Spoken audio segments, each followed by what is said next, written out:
You can choose or you are going to play all the three formats. And of course, today is India's performance. You can choose. So obviously, right now I'm not thinking much about what I will be playing in the future and all that. Right now, I'm focusing on making sure that as many games I'm available for India will be my intention. And talking about today's performance, obviously it's always good to perform when your team wins and when actually your team requires. And for me, it was simple, understanding the situation, what my team required, and just going there and kind of doing what I know. हार्दिक, जब से IPL हुआ उसके बाद से लगा कि जो भी चीज़ छू रहे हैं 12 सफल हो रहा है आज भी मैच में इसके बारे में बॉल से भी बैट से भी डिफिकल्ट सिचुएशन में आए बैट करने में। सर कहीं ना कहीं सर मेहनत हमेशा कहीं ना कहीं तो फल देती है। मैं हमेशा मानता हूँ कि अगर आप अच्छे साफ दिल से अगर मेहनत करो और इंटेंशन साफ रखो लाइफ में, कहीं ना कहीं ठीक है। मेरा पॉइंट हमेशा वो रहता है कि मैं प्रिपेयर कैसे अच्छे कर सकूं, और रिजल्ट तो कभी मेरे हाथ में आएगा, कभी नहीं आएगा। हालांकि अभी जो चीज भी कर रहा हूँ वो हो रहा है, और वो मुझे ज्यादा ऊपर मेरे माइंडसेट में मेरे को ज्यादा ऊपर नहीं ली जाती ना नीचे लेके जाती है। मैंने एक चीज सीखा कि कितना मैं न्यूट्रल रह सकूं लाइफ में। और आज अच्छा दिन है, कल शायद खराब दिन हो, लेकिन पॉइंट वो है कि लाइफ तो चलती रहती है। सो हंसते रहो और मेहनत करते रहो। आपने तो कप्तानी की, अगर मैं कप्तान हार्दिक पांड्या से पूछूं आज बैट्समैन हार्दिक पांड्या अच्छा खेला या बॉलर हार्दिक पांड्या अच्छा खेला, इसको चूज करते हैं अगर दोनों में से मैं डिफिकल्ट थोड़ा सा मैं दोनों को इक्वल इम्पोर्टेंस दूंगा, क्योंकि वो 50 भी इम्पोर्टेंट थे बिकॉज हमने विकेट गंवाए थे, लेकिन at the same point of time momentum maintain रहा हो और एटलीस्ट एक रिस्पेक्टिव टोटल तक गए। और बॉलर थोड़ा ज्यादा क्रेडिट ले जाएगा, क्योंकि आई थिंक वो जो स्पेल था उसमें काइंड ऑफ हमको इतना गेम में अच्छे तरीके से ला दिया कि वो थोड़ा इंग्लैंड को डिफिकल्ट होते गया टाइम टू टाइम, बिकॉज उन लोग के पास वो फ्रीडम नहीं था, बिकॉज विकेट बहुत अच्छा था। सो दोनों को इंपॉर्टेंस दूंगा और दोनों को शाबाशी दूंगा। Yes, no. Oh, sorry. हार्दिक, पहले तो बहुत बहुत बधाई थैंक यू सर। परफॉर्मेंस के लिए। थैंक्स। मैं आपसे ये पूछना चाहूँगा कि अब अगला T20 जो होने वाला है इंटरनेशनल में, उसमें इस विनिंग कॉम्बिनेशन में से किसी प्लेयर को भी निकालना और नए प्लेयर जो हैं, जो बड़े बड़े प्लेयर बाहर बैठे हैं, उनको लेना, ये एक टीम मैनेजमेंट के लिए कितना बड़ा हेडेक हो सकता है? सर वो तो पता नहीं, वो तो मैनेजमेंट का ही काम है।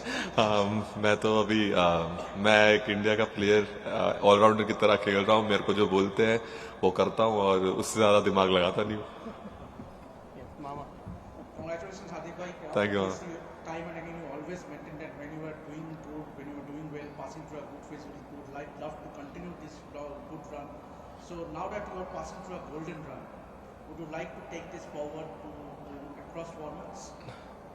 So again, sir, depending on how and what we are playing, obviously right now this is a white ball season in a way that जो बड़े-बड़े World Cups आ रहे हैं, they are more focused on white ball, and I've always seen that right now मेरे लिए जितना मैं India के लिए व्हाइट बॉल खेल सकूं वो ज्यादा बेहतर है। जब टेस्ट का मौका आएगा सर बिल्कुल, लेकिन अभी ज्यादा इंपॉर्टेंट है कि मैं क्या खेलना है क्या नहीं खेलना है वो तो सर समय ही बताएगा। लेकिन अभी फोकस वही है कि जो मैच खेल सकूं, जो जहां 100% दे सकूं, और जहां अगर मैं 100% नहीं लूंगा तो सर मैं वापस बाहर चला जाऊंगा। सो मेरे लिए सिंपल है, if I can play as 100% cricketer then only I will play, if I don't then simple, no matter, I will not take someone's place. Yes, sir. After the Indian Premier League that Josh Butler had, how important was it in your plans to make sure you got him early today? That was it was a very big wicket. Everyone knows that what Josh can do, and he's been someone who's a match winner on any given day where he decides. And actually, it took a special ball to get him as well, because the field was set for outswinger, and then there was no mid wicket, and Bhuvi doing what he does best, kind of bluffing the batsman, setting him up, and then delivering the ball which he delivered, which was fantastic. हार्दिक, एक चीज़ देखा गया है जब से आपने गुजरात की कप्तानी की आईपीएल में, उसके बाद इंडिया के लिए आपने कप्तानी की, वो जो थॉट्स आपका है, क्लैरिटी है, ये क्लैरिटी एक डिफरेंट काइंड ऑफ हार्दिक दिख रहा है।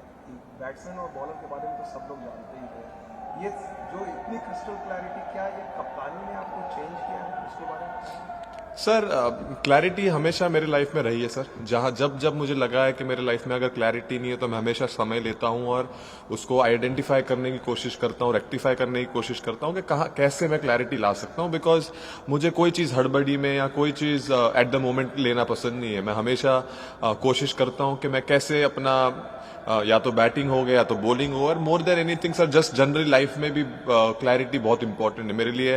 मेरा सपोर्ट सिस्टम बहुत स्ट्रांग है, मेरी family is something which is very important for me, because वो जो तरीके से मुझे सपोर्ट करते हैं और जो तरीके से गार्ड करते हैं कि मैं अगर एक फेज में भी हूं जहां मेरे से मैं कुछ गलत डिसीजन ले सकता हूं या अगर मैं कोई डिसीजन नहीं ले रहा हूं, तो हमारे घर पे ऑनेस्टी बहुत इंपॉर्टेंट है। सो उसकी वजह से ऑल्सो क्लैरिटी आता है, बिकॉज अगर जब मैं थोड़ा कंफ्यूज हो तो कृणाल है, my sister in law Panku है, my brother and my wife is there. So ये सब इतने स्ट्रांग हम लोग का बॉन्ड है कि उसकी वजह से अगर मैं थोड़ा भी इधर उधर हूं, they kind of get me back on track. एक आखिरी सवाल ये पूछना चाह रहा था कि अभी जो 5 प्लेयर्स हैं जो रेगुलर हैं इंडिया के, जो अभी बर्मिंघम में जो सेकेंड T20 के लिए अवेलेबल हैं, उसके बावजूद ये टीम इतना डोमिनेंट खेलती और हराती है, तो ऑपोजिशन में क्या मैसेज जाता है कि इंडिया की टीम इतनी स्ट्रांग है कम से कम T20 में, और आज का जो अप्रोच रहा ये बिल्कुल अलग अप्रोच रहा पिछले 1-1.5 साल में रहा, जिस तरह से पूरी टीम एक अटैकिंग मोड में थी। जो शिकायत रहती है कि T20 में इंडिया थोड़ी सी कन्वेंशनल खेलती है, आज लग रहा है कि एक अलग ही माइंडसेट से है।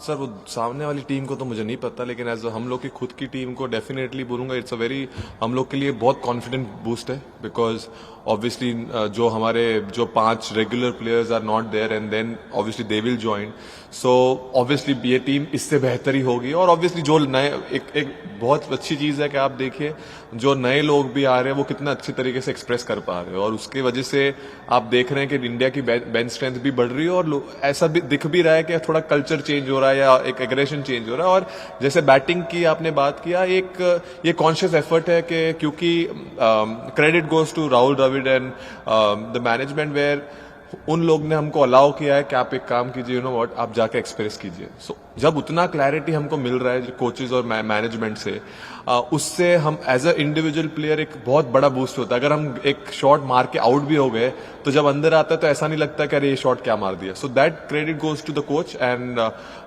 विच is very important as a player, what I felt.